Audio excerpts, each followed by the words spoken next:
ফাল্গুনিস blog. এই হচ্ছে আমার নতুন ব্লগ চ্যানেল, আর এই চ্যানেলের প্রথম ভিডিওটির ট্রেইলার আপলোড করেছি।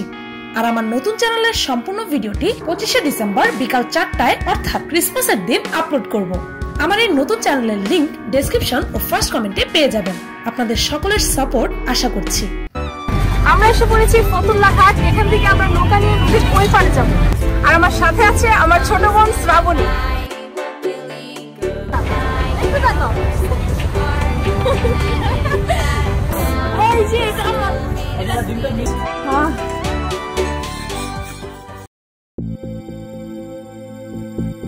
মানুষের মৌলিক চাহিদার মধ্যে সবার আগে আসে খাদ্য, আর সারা বিশ্বে এই খাবারের কত যে প্রকারভেদ আছে তা তো গুণেও শেষ করা যাবে না। দেখা যায় এক দেশের খাবারের মেনু সবকিছু সেই দেশের মানুষেরই সম্পূর্ণরূপে জানা নেই। আবার বিশ্বব্যাপী এমন কিছু খাবার আছে যা সারা পৃথিবীর মানুষেরাই পছন্দ করে, যেমন পিৎজা, বার্গার, আইসক্রিম, রাইস। কিন্তু কিছু কিছু খাবার আছে যেগুলো বিশ্বব্যাপী অনেক জনপ্রিয় হলেও অনেকের কাছে সেই খাবারগুলো মোটেও গ্রহণযোগ্য নয়। এ ধরনের খাবারের নেশায় পড়ে মানুষ এগুলোকে খেয়ে থাকে। তবে লজিক্যালি কোনো জিনিস ট্রাই না করে সেটাকে নেগেটিভ বলাটা ঠিক নয়। তবে পিনিকপাড়ার আজকের পর্বে আপনাদেরকে এমন সব খাবার দেখাতে চলেছি যেগুলো দেখে আমার বমি আসছিল। আর তাই ভিডিওটি দেখার আগে বলে দিতে চাই, যারা যারা এ ধরনের ভিডিও দেখতে না পারেন তারা ভিডিওটি এখানে স্টপ করে দিন, আর বাকিরা নিজ দায়িত্বে দেখুন।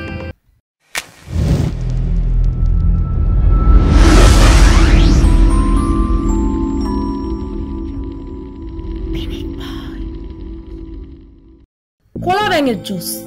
পেরুতে এই ড্রিঙ্কটি অত্যন্ত বিখ্যাত। আর আমার এই পিনিকপাই চ্যানেলে আমি পেরু নিয়ে ছোট্ট একটি ভিডিও তৈরি করেছি, সেই ভিডিওটির লিঙ্কও ডেসক্রিপশনে পেয়ে যাবেন।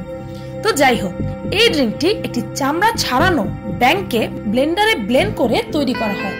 প্রথমে একটি জ্যান্ত ব্যাঙ আছড়ে মেরে ফেলা হয়, তারপর সেটার ছাল ছাড়ানো হয়, তারপর কাঁচা সেই ব্যাঙটিকে ব্লেন্ডার করে জুস তৈরি করা হয়।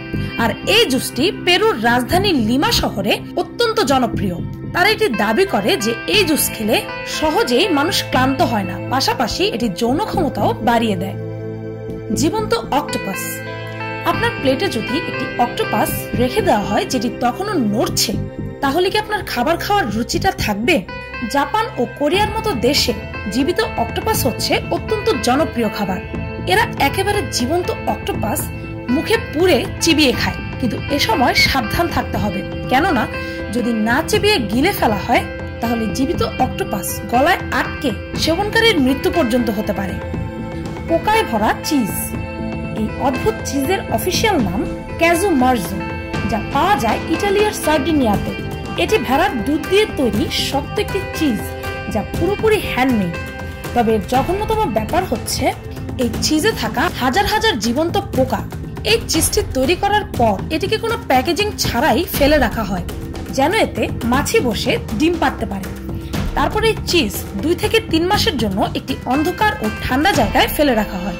সেখানেই পোকাগুলোর ডিম ফেটে বাচ্চা বের হয়। তারপর সেই পোকাগুলো বারবার সেই চিজ হজম করে, আর পোকার বিষটাও সেখানেই পড়ে থাকে। আর সেই পোকাগুলোর পেটের অ্যাসিডের কারণেই এই চিজ এত বেশি নরম হয়ে থাকে। আর এটি সার্ডিনিয়ানদের জন্য অত্যন্ত লোভনীয় খাবার। ইয়াক। জানলে অবাক হবেন যে এই চিজ ব্যান করে দেওয়া হয়েছিল।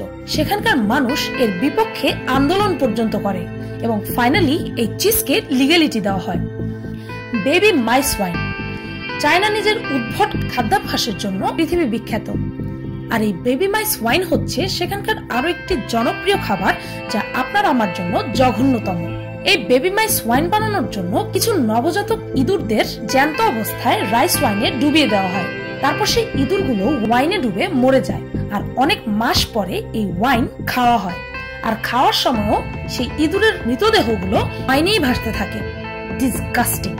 চাইনিজরা বিশ্বাস করে যে এই ওয়াইন নাকি স্বাস্থ্যের পক্ষে খুবই ভালো। হাঁসের ভ্রূণ। ব্যালট নামের এই খাবারটি ফিলিপিনোদের অত্যন্ত প্রিয় এক খাবার।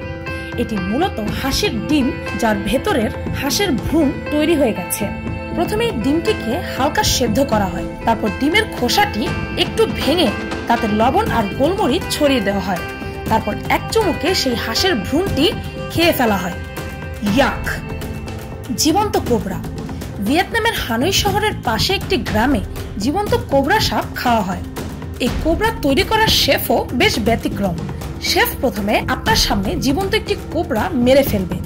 তারপর সবার প্রথমে কোবরার ফ্রেশ রক্ত আপনাকে শট গ্লাসে দেওয়া হবে, যা আপনাকে এক চুমুকে খেয়ে নিতে হবে। তারপর আপনাকে দেওয়া হবে কোবরার বিষ।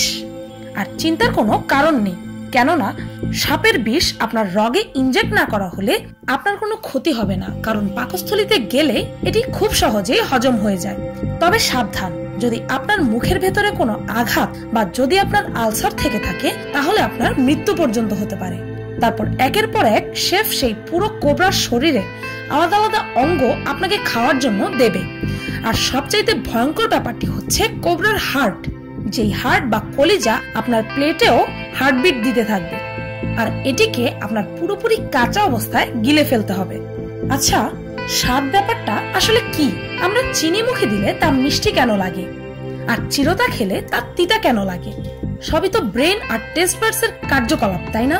তাহলে আমার এই লিস্টে থাকা খাবারগুলো এত মানুষ স্বাদ করে খায়, আর আমাদের কাছে এগুলো এত জঘন্য মনে হয় কেন?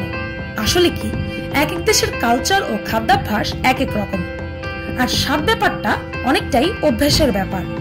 তবে যেহেতু পৃথিবীতে অনেক মানুষই উদ্ভট এই খাবারগুলো খেয়ে থাকে, তাই তাদের মেন্টালিটি বোঝার জন্য তাদের এই খাদ্যাভ্যাসের সাথে পরিচয় থাকতে হবে।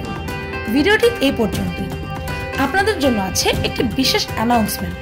আমি আগে পিনিক পাই চ্যানেলে যে সকল টেকনোলজি বা আবিষ্কার সম্পৃক্ত ভিডিওগুলো আপলোড করতাম, শুধু সেই টেকনোলজি সম্পৃক্ত ভিডিওগুলো এখন থেকে আমি আমার সেকেন্ড চ্যানেল মিস্টেকে আপলোড করব।